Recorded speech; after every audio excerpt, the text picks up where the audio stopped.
Ny fizarana androany moa zany dia ny fokontany Katomaroa izay miisa eo amin'ny 4,700 eo olona misitraka an'izay. Dia ny fokontany faharoa andrefany Mananjary misy eo amin'ny 420 sy 700 eto anivon'ny boriboritany faha-efatra androany.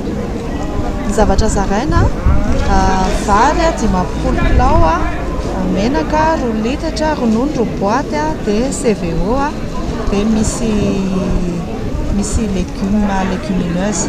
Ny fandaminana ny lisitra dia niainga avy any amin'ny ministera ny rano izay nanao ny enquête tao anatin'ny fandaminana rehetra.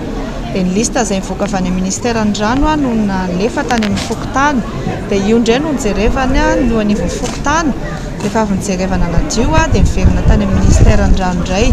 Dia rehefa vita izay dia izay vao ny affichena anivon'ny fokontany.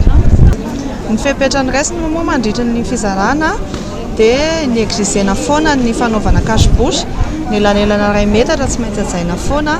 Ny fanaovana gel moa zany misy ny association fity eto dia izay zany no fepetrany raisina mandritra ny fitangorongorona be da be zany dia efa evitena mihitsy dia latsaka amin'izay. Dia hitanareo moa misy andreo mpitandro filaminandreo mandamina ny fandaminana mikasika an'izay.